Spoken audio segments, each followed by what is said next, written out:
Now pay attention, 007. I've always tried to teach you two things. First, never let them see you bleeding. And the second? Always have an escape.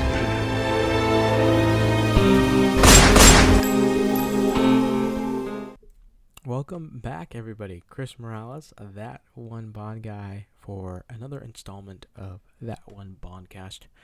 I'm excited to get into this one today, kind of reminiscing a little bit about last weekend. I went to San Francisco for my first Bond event of 2024. I'm talking about Casino Royale in concert.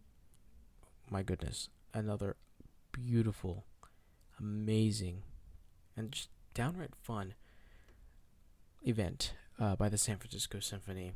And if you guys haven't been to any film and concerts in general, go check it out. Do it, definitely. It's so worth the money.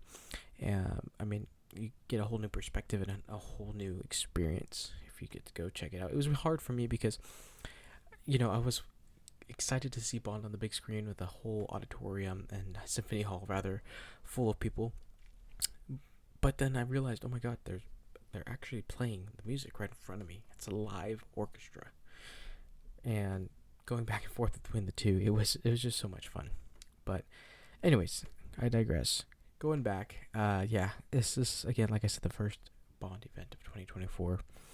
And I couldn't have kicked it off better than this. This was so much fun. I know I planned this out back in, I think it was December when I decided to go and get the tickets and everything. I wasn't sure how many people were going to show up, but there's actually a couple people from the Bond community that made it out. One of which I consider part of the Bond community because she got me into Bond, was my mother. My mom made the trek down with me, and we got to spend the weekend in the Bay Area and made a weekend out of it. It was a lot of fun. Her first ever James Bond event since doing the whole That One Bond Guy stuff. So I was very excited to bring her along and give her an opportunity to see what we do and have fun with the whole Bond thing, and allowed her to get dressed up and whatnot. Not only that, but Ladies Who Bond, Jocelyn, came down, and her husband showed up as well.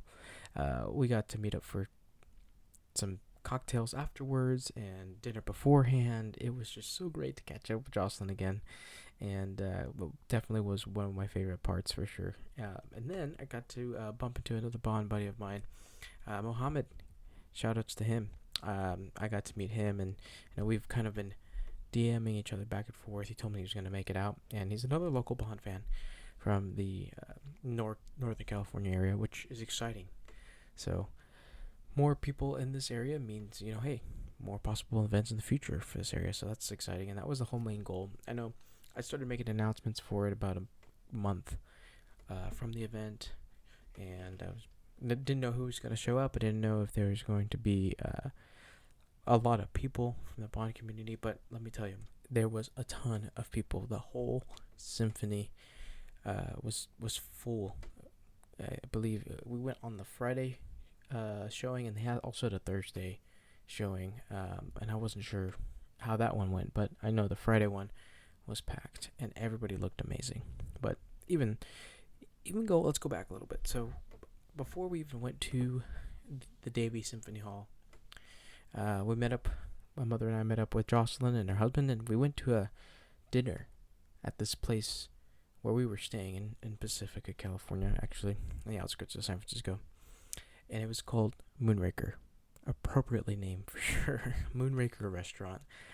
You can see all the pictures on my Instagram. I posted a few, and I know Jocelyn posted a few on hers as well, at Ladies Who Bond. And it was great. We had some great food, some great cocktails, beautiful view of the ocean. We were right on the beach too, so overlooking the beach, and got to see the sunset. It was amazing. Then we Ubered down to the Symphony Hall and enjoyed the wonderful 2 hours and 30 minutes of nothing but Bond and camaraderie. And there was tons of people dressed up in tuxes. Some looked to be on a date night. Some looked to be with their friends. We got in there, and if you guys have ever been to that Symphony Hall, it's absolutely gorgeous. There's no bad seat in the house.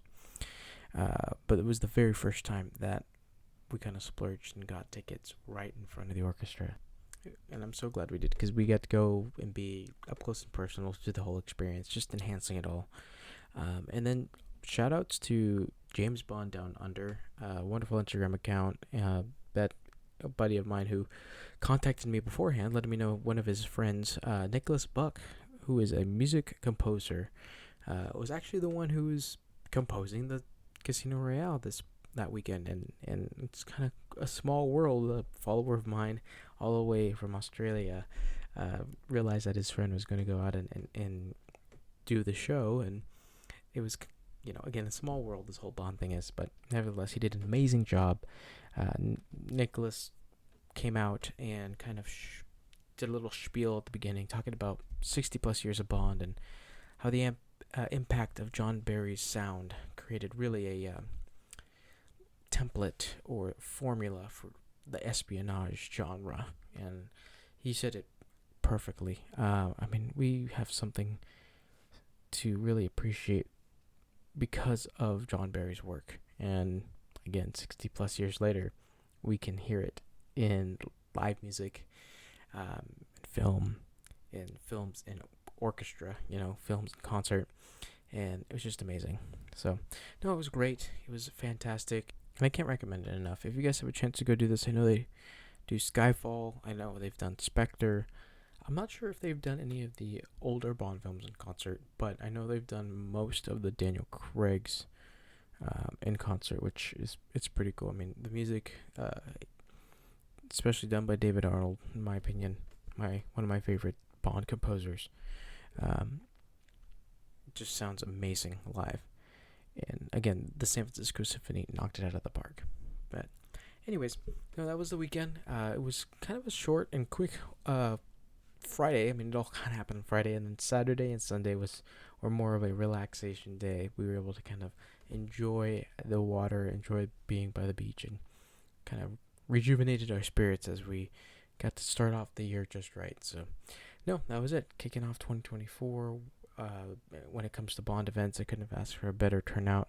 So much fun. I'm so excited to see the next Bond event coming up here in the future. Not too sure which one that's going to be, but hey, you never know what may pop up. Like in one of my previous episodes, I had no idea they were doing a Dr. No screening, so who knows what's in the future. Or maybe I'll even have to make up some of my own, which there's nothing wrong with that. Anywho, Chris Morales, that one Bond guy, kind of sharing my little bits of experience with you guys. And again, I hope you guys are doing well, and I hope you guys are enjoying everything that has to come with not just Bond stuff, but life stuff. Remember to enjoy little moments, because that's important. Anyways, before we go off on a complete tangent, I'll let you guys go. I'll catch you on the next one, and thanks for joining me on another episode of That One Bondcast. See you soon.